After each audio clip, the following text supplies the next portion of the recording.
Bienvenidos queridos amigos, queridos auditores de Alguien Quería Decirlo. Esta es una nueva emisión especial de esta semana, relatando asuntos que no necesariamente tengan que ver con la contingencia, sino más bien con la historia y hechos que han tenido relevancia tanto en Chile como en el mundo. En el programa de hoy quisiera dedicar tiempo a hablar de algunos hechos históricos ocurridos en otras partes del mundo, que de algún modo pueden tener relevancia en las cosas que fueron ocurriendo en Chile. Bueno, hagamos un poco de historia. Quisiera hablarles el día de hoy de golpes de Estado o intentos de golpes de Estado. Comenzaré por el que tiene menos fama o menos popularidad y por lo tanto del que menos tiempo voy a dedicarle, hacia el que más tal vez podamos estar conociendo o el que más conocimiento podamos tener al respecto. Comienzo hablando entonces de España. España estuvo bajo la dictadura del general Francisco Franco desde que ganó la guerra civil en 1939, y aunque él prometió el regreso de la monarquía, ocurriría solo después de su muerte, asegurando así una dictadura que duraría décadas. Más adelante, en 1976, Francisco Franco muere y la jefatura del Estado queda a cargo del rey Juan Carlos I de Borbón. Ante lo cual, el rey tiene que designar un candidato del partido mayoritario del Congreso de las Cortes de los Diputados españoles para designar un presidente del gobierno. Y este tiene que ser aprobado por la Cámara de Diputados de España. El designado fue Adolfo Suárez, un antiguo ministro de Franco, pero que creía en la necesidad de una España democrática. Sin embargo, a pesar de que hubo un inicio prometedor, Adolfo Suárez apareció un par de veces de televisión y le bastó para arrasar en las urnas. Y pese a que tras 1978, cuando Adolfo Suárez reforma la Constitución, logra el Pacto de la Moncloa, este pacto de reformas económicas donde reunió tanto personajes de derecha como el mismo Adolfo Suárez, como también de izquierda como Santiago Carrillo, líder del Partido Comunista, y Felipe González, líder del Partido Socialista. A pesar de lograr esos consensos con sectores políticos, la tensión con los militares seguía creciendo. Reformó la Constitución en 1978 y logró aprobarse bajo referéndum en ese año, que mantuvo a España como un reino en la que el rey fuera solo el jefe de Estado, pero el verdadero jefe de gobierno recaía en el presidente del gobierno, que era a su vez un diputado del partido mayoritario del Congreso. La crisis económica no se hizo esperar, y la banda terrorista ETA también hacía de las suyas. Todo esto provocó que Adolfo Suárez, finalmente viendo que no tenía el apoyo de todas las fuerzas militares españoles, que muchos de los altos mandos de las Fuerzas Armadas de España en aquel entonces eran veteranos de la época de Franco, algunos incluso todavía habían participado de la guerra civil o de otras tomas militares. La verdad es que muchos de estos añoraban los tiempos de Franco. Además, a pesar de que durante la época de la dictadura franquista la economía era totalmente estatizada y por lo tanto esta se negaba a crecer, la situación económica era muy grave. Así que un 23 de febrero de 1981, Adolfo Suárez, ya renunciado como presidente del gobierno, convoca a una sesión del Congreso. El rey designa a alguien también del partido de Adolfo Suárez, a Leopoldo Calvo Sotelo, para sucederle. En la primera votación de los diputados no logró el quórum necesario y no pudo ser ratificado como presidente del gobierno. Pero la segunda votación sí lograría hacerlo. Pero esta no logró comenzar bien, porque un 23 de febrero de 1981 entró el teniente general Antonio Tejero, un hombre de la Guardia Civil, lo que vendríamos a llamar la policía. Disparó en el techo y dijo que tenía que esperar a la llegada de la autoridad militar competente. Lo que se sabe hoy es que esto iba a ser una suerte de golpe de timón. El rey propondría un gobierno de emergencia, en una figura constitucional que existe en España, que es un supuesto anticonstitucional máximo, que es una acción legal que justifica una intervención de todos los capitanes generales de las Fuerzas Armadas de España para estabilizar el país. Eso era posible en ese tiempo. Ante tal situación, el rey quería designar a Alfonso Armada, un general golpista, para tener un gobierno de coalición nacional. Tendría ministros tecnócratas, es decir, que no eran políticos, de todos los partidos políticos. De Alianza Popular, que era de derecha, el Partido Socialista y el Partido Comunista. Es más, su vicepresidente iba a ser Felipe González, líder del Partido Socialista. Y cuando llega hacia el Congreso, Antonio Tejero mantiene secuestrado a todos los congresistas, llega Alfonso Armada con su propuesta y Tejero se la niega. No acepta que haya comunistas y socialistas en su gobierno. Así que este golpe dentro del propio golpe fue el que echó toda la operación abajo. Fue así entonces que el rey a las 1:14 de la madrugada, ya del día 24 de febrero, el rey Juan Carlos de Borbón se da cuenta de que el golpe que en cierta medida él mismo había producido había fracasado. Así que él, vestido con el traje de capitán general de las Fuerzas Armadas, da un discurso en el que llama a obedecer la Constitución y rechazar el golpe, dándole así continuidad democrática. Muchos dicen que, dado que este autogolpe fracasó y que sus perpetradores, Alfonso Armada, Antonio Tejero y Jaime Milás del Bosch, otro general que estaba encompinchado, fueron arrestados. Debido a esta acción, la democracia española quedó blindada hasta el día de hoy. También les hablaré de otros sucesos históricos similares. Este fue un intento de golpe que ocurrió en España. Si quieren, busquen más información.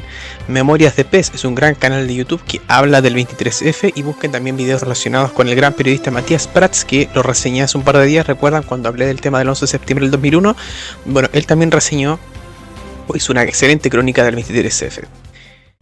Prosiguiendo entonces con los ejemplos de intentos de golpe o golpes de estado de lleno, y ahora ya no vamos a hablar de un intento de golpe sino un golpe de lleno, dos en realidad, ambos ocurridos en el vecino país del Perú.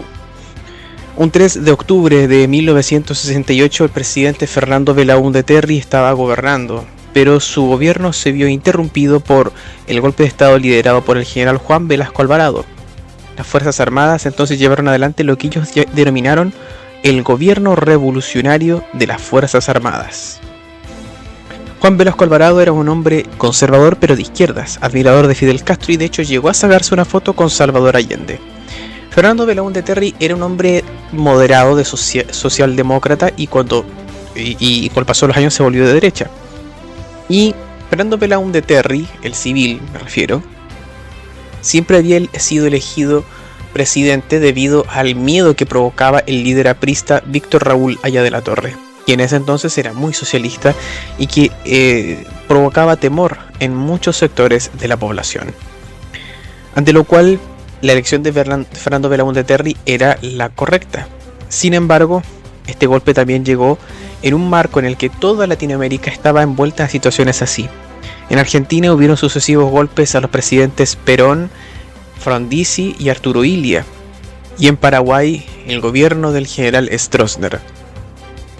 Entonces, era lógico que pudiera ocurrir esto en Perú, pero lo llamativo es el sector político que representó Juan Velasco Alvarado, que demostró una cercanía mayor con la Unión Soviética. Y quienes escucharon el programa relativo a la casi guerra entre Chile y Argentina, la Unión Soviética, de hecho, en vista del golpe de estado que se le había hecho a Salvador Allende en Chile, le había incluso dado una propuesta secreta a Velasco Alvarado para que éste invadiera Chile. El caso fue que un 3 de octubre de 1968, viendo entonces que el gobierno de Belaúnde Terry no llegaba adelante las propuestas revolucionarias que ellos tanto deseaban, las expropiaciones y cosas por el estilo, entonces a las 4:30 de la madrugada de un 3 de octubre de 1968, las Fuerzas Armadas arrestan en su dormitorio al entonces presidente Fernando Belaúnde Terry. Sin embargo, Juan Velasco Alvarado moriría 5 años después. Un tiempo antes de morir, hay una reunión con los generales, y este es reemplazado por Francisco Morales Bermúdez, quien cambia de bando político. Sigue siendo un fuerte antichileno, y de hecho los planes de guerra contra Chile siguió existiendo aún con Morales Bermúdez, pero el lado resultó ser el contrario al de Velasco Alvarado. Morales Bermúdez llevó adelante una derechización del régimen de las Fuerzas Armadas, al grado que convoca una asamblea constituyente, y cuando regresa las elecciones democráticas, Fernando Belaúnde Terry vuelve al poder en 1980, convertido ahora derechamente en un hombre de derecha, que gobernaría el segundo mandato totalmente completo, es decir, esa vez sí no sufrió interrupciones y le entregaría el mando a un joven Alan García en 1985. Ahora, el siguiente golpe, y este sí fue un golpe totalmente, y muchos lo llaman un autogolpe, también ocurrió en Perú, un 5 de abril de 1992. Las operaciones terroristas de Tupac Amaru y Sendero Luminoso, dos bandas terroristas en el Perú, seguían siendo fuertísimas. Además, Alan García había dejado un país sumido en la hiperinflación. Su primer mandato reconoció mucho por haber sido una pésima administración. De lo cual, un día por la mañana, a eso de las 7:30 de la mañana, Alberto Fujimori, el año 1992, despertaba al Perú con este mensaje. Como presidente de la República, he constatado directamente todas estas anomalías y me he sentido en la responsabilidad de asumir una actitud de excepción para procurar acelerar el proceso de esta reconstrucción nacional, por lo que he decidido tomar las siguientes trascendentales medidas. Primero, disolver temporalmente el Congreso de la República hasta la aprobación de una nueva estructura orgánica del Poder Legislativo, la que se aprobará mediante un plebiscito nacional. Segundo, reorganizar totalmente el Poder Judicial, el Consejo Nacional de la Magistratura, el Tribunal de Garantías Constitucionales y el Ministerio Público para una honesta y eficiente administración de justicia. Tercero, reestructurar la Contraloría General de la República, con el objeto de lograr una fiscalización adecuada y oportuna de la administración pública, que conduzca a sanciones drásticas para los responsables de la malversación de los recursos del Estado. Reitero que como ciudadano elegido por las grandes mayorías nacionales, solo me anima el deseo de lograr la prosperidad y la grandeza de la nación peruana. Y ello solo será posible a través de una profunda transformación del Estado y sus instituciones para que éstas se constituyan en verdaderos motores del desarrollo y la justicia social.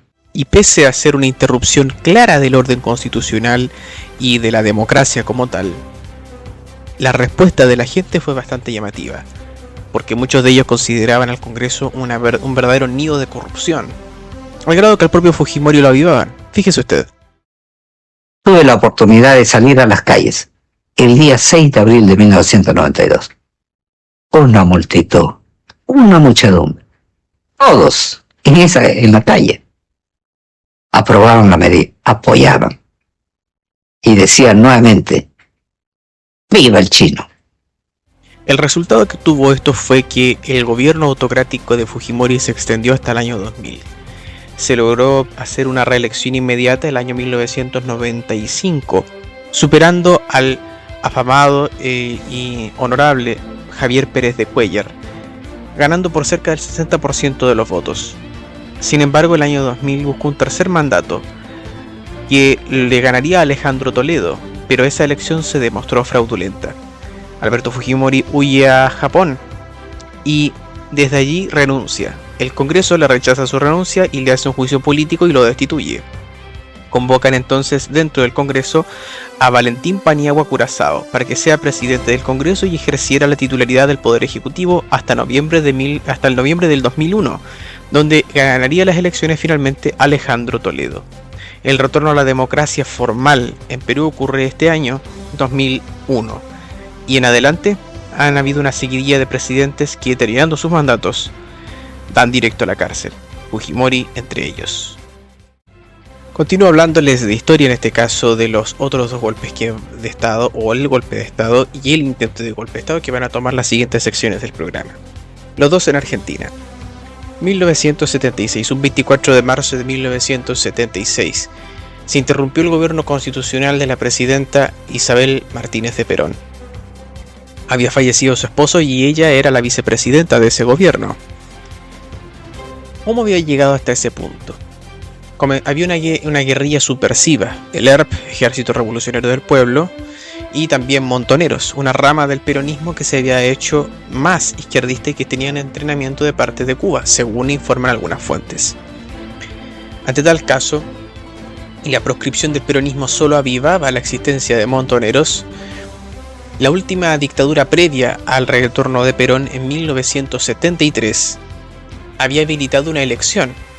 La dictadura de Alejandro Agustín Lanusse había permitido una elección democrática, en la que Perón no podía presentarse, así que pidieron que un candidato llamado Héctor Cámpora se presentara a la elección para que al mes después este renunciara y asumiera renunciara al vicepresidente y el vicepresidente provisorio del Senado, asumiera el presidente de la Cámara de Diputados y este a su vez convocar elecciones nuevas.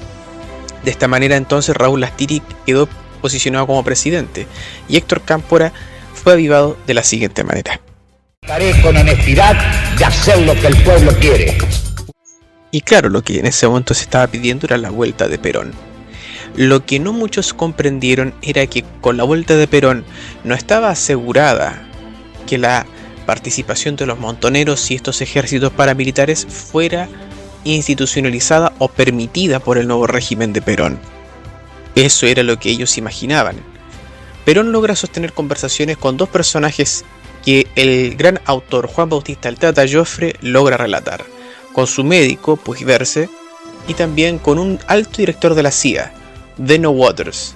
Con ambos, les confiesa de que en esta vuelta, Perón, quien en su primer gobierno se había calificado a sí mismo como socialista, en esta vuelta, cuando él asumiese en 1973 en las elecciones que ganaría ese año, Juan Domingo Perón, achacoso y ya enfermo de cáncer, iba a enfrentar el comunismo y la subversión. Perón tiene varias charlas privadas, una es con su médico en Barcelona, y le dice, un gran médico, Puigvert se llamaba, y le dice, mire Puigvert, en estos años de exilio estudié mucho y me di cuenta que cometí muchos errores y estoy dispuesto a no repetirlos. Voy a volver al poder. También le dice, a Cámpora hay que sacarlo porque ha llenado el Estado con la izquierda. O sea que no es un viaje placentero el del viejo. Y a Verno Walters, que es un alto jefe de la CIA, muy importante, le va a decir un mes antes de morir, mire, yo no he matado a nadie, no mandé matar a nadie, pero esto lo voy a tener que matar porque si no ellos van a matar a la Argentina. No lo digo yo, lo dice el propio Verno Walters en una charla íntima con gente. O sea que el enfrentamiento ya estaba duramente patente, estaba en los diarios. Perón muere en 1974. Luego Isabel Martínez de Perón firma un decreto de aniquilamiento de la subversión, que fue la pata legal que permitió, al año siguiente, 1976, la instauración del régimen militar. Fue entonces cuando un 24 de marzo de 1976 las Fuerzas Armadas ingresan a la Casa Rosada, se llevan detenida a Isabel Martínez de Perón y emiten el siguiente bando. Comunicado número 1 de la Junta de Comandantes Generales. Se comunica a la población que a partir de la fecha el país se encuentra bajo el control operacional de la Junta de Comandantes Generales de las Fuerzas Armadas. Se recomienda a todos los habitantes el estricto acatamiento. La dictadura argentina fue muy confusa porque persiguió a peronistas, pero fueron justo los peronistas los que la habían permitido. Como diría el gran humorista Tato Bores, la dictadura argentina fue una dictadura anticomunista prosoviética. Era muy extraño todo. No perseguimos ideologías políticas en este programa, reiteramos, hacemos siempre esta advertencia, solo estamos mostrando los testimonios de la gente que vivió ese tiempo. Después de la fracasada guerra de Malvinas, los militares pierden la popularidad y el último de los dictadores, Reinaldo Viñone, hace la transición entre la dictadura y la democracia. Viendo que el proyecto del gobierno firme había fracasado, convoca elecciones en las que se presenta el carismático Ricardo Alfonsín, quien, usando palabras propias de la Constitución, habla de que el fin de la dictadura estaba cerca y de que les tocaba un largo trecho que recorrer, de una crisis de la que nunca se ha logrado recuperar ni siquiera hasta el día de hoy. Vamos a arrancar, nos va a parecer una pesadilla todo esto que hemos vivido hasta ahora, y será el esfuerzo de todos, absolutamente de todos, será el esfuerzo de todos, absolutamente de todos los argentinos, y en todas partes he dicho, y permítanme que lo repita hoy,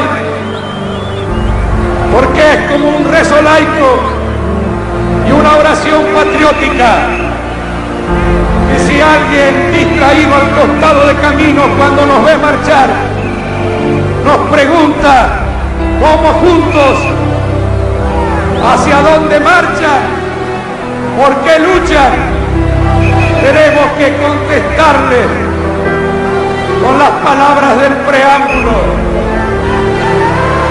que marchamos, que luchamos para constituir la Unión Nacional, afianzar la justicia, consolidar la paz interior, proveer a la defensa común, promover el bienestar general y asegurar los beneficios de la libertad para nosotros, para nuestra posteridad y para todos los hombres del mundo que deseen habitar el suelo argentino.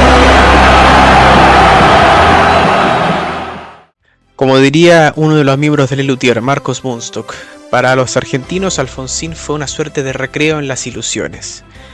Claro, porque con esa oratoria, ¿quién no se convence? Y claro, se hizo un intento de resolver los problemas por la vía legal, superando las detenciones y tortura de la dictadura y también los secuestros y asesinatos de la subversión. Pero esa grieta sigue existiendo en Argentina aún hasta el día de hoy, y su crisis social y económica, salvo el periodo de Menem, nunca han tenido un respiro.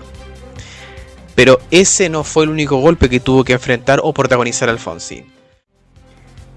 Recordamos, hubo un juicio a las juntas militares y esto provocó el enojo de buena parte de las Fuerzas Armadas y también de la población. Además, los veteranos de Malvinas no habían recibido casi ningún reconocimiento y solo el destrato de las autoridades. Eso provocó un acuartelamiento en Campo de Mayo, un reconocido cuartel dentro de la ciudad de Buenos Aires, y el gobierno del presidente Alfonsín se enfrentaba a esa situación. Por lo tanto, la democracia volvía a estar en vilo, volvía a sentirse los ecos de una posible intervención militar, y el temor de que esta vez la dictadura volviese para quedarse. En tal caso, Alfonsín sale al balcón y dice lo siguiente: He resuelto, he tomado una decisión. Dentro de unos minutos saldré personalmente a Campo de Mayo a intimar la rendición de los sediciosos. Yo les pido a todos,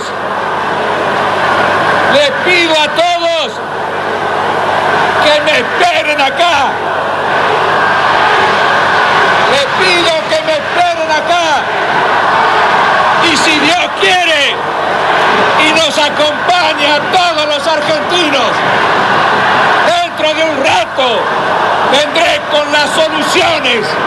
Dentro de un rato vendré con la noticia de que cada uno de nosotros podemos volver a nuestros hogares para darle un beso a nuestros hijos y en ese beso decirles que le estamos asegurando la libertad para los tiempos. Alfonsín va personalmente a hablar con los amotinados, o mejor dicho, con los sublevados, acompañado de la custodia presidencial, que era una rama de las Fuerzas Armadas que custodiaban al presidente, pero que eran los únicos que literalmente estaban leales a Alfonsín en ese momento. El único civil que lo acompañó fue su fotógrafo personal de los presidentes, desde el dictador Videla hasta recién hace poquito Javier Milei dejó de ser el fotógrafo oficial de la Casa Rosada de Gobierno, Víctor Buge. Y él relata que después de este gran anuncio totalmente ovacionado, se suben al helicóptero y llegan a Campo de Mayo, y se tiene que reunir con el cabecilla de esa sublevación, comandante teniente coronel Aldo Rico. Llega Rico solo, el jefe de la Casa Militar le dice que se desarme, que el presidente tenía que hablar con él, se saca el armamento, lo deja en el piso y le dice que es la frase de Rico que fue así textual, esto no es contra la democracia, sino en defensa de los camaradas. No le respondieron ninguno de los oficiales que estaba ahí, entró directamente él a hablar con Alfonsín, una reunión de, también 15 a 20 minutos, salió, se despidió y volvieron a entrar algunos otros carapintadas, algunos salieron con lágrimas en los ojos. Y en aquel momento Alfonsín discute lo siguiente con el teniente coronel Aldo Rico, dicho bajo el propio testimonio del propio Rico. Escuchemos. A mí me pregunta Alfonsín, estábamos solos, además éramos 3 o 4 nada más, no había nadie más. Pero eso es lo que dice Alfonsín. Yo le pido, le digo, solución política definitiva a las secuelas de la guerra contra la subversión. Yo no le digo, no quiero que juzguen a mis camaradas. Le digo, busque, usted tiene el poder necesario, solución política definitiva a las secuelas de la guerra contra la subversión, solución para todo. ¿Y cuál es el instrumento? Le digo, el político es usted. El instrumento tiene que ser una ley. Miren ustedes, pero ¿a usted qué le parece? Amnistía, le dije. Amnistía. Muy bien. Y me dice, ¿y a quién debo nombrar como jefe de Estado Mayor? Lo miro y le digo, échelos a todos. Nombre al más moderno. ¿Quién es el más moderno? Me pregunta. El general Vidal. Lo tenía en la puerta. Lo nombran a Caridi, no representaba nada, y en vez de una amnistía, obediencia debida. No, por eso fue una sublevación. Porque si yo lo hubiera querido derrocar a Alfonsín, le diría de que era una rebelión. El delito contra el orden constitucional es la rebelión. Alfonsín ve la cara de sus soldados, no la cara de los generales, que como muchos políticos además mienten. Ve la cara de los soldados que combatieron en Malvinas y la cara de los soldados del ejército que él comandaba como presidente. Así que entendió perfectamente, Alfonsín entendió perfectamente lo que pasaba. Por eso dice que éramos héroes de Malvinas, que no queríamos un golpe, porque lo entendió así y que la casa estaba en orden. Alfonsín claramente era un activista contra la dictadura antes de ser presidente, pero cuando uno es periodista es precisamente lo que va contando Rico en este relato, donde él dice que estos periodistas le dicen ¿qué opina de estos golpistas? Alfonsín se da media vuelta y dice ellos no son golpistas, ellos son héroes de Malvinas. Le dio cierto nivel. Logra un acuerdo entonces con Aldo Rico y con los demás militares que habían intentado esta sublevación. Se regresa a Casa Rosada y en la fiesta o en los feriados de la llamada Semana Santa, da el siguiente anuncio en Plaza de Mayo, de nuevo en el balcón, ya más de noche en ese día, de 1987. Para evitar derramamientos de sangre, di instrucciones a los mandos del ejército para que no se procediera a la represión. Y hoy podemos todos dar gracias a Dios. La casa está en orden y no hay sangre en la Argentina.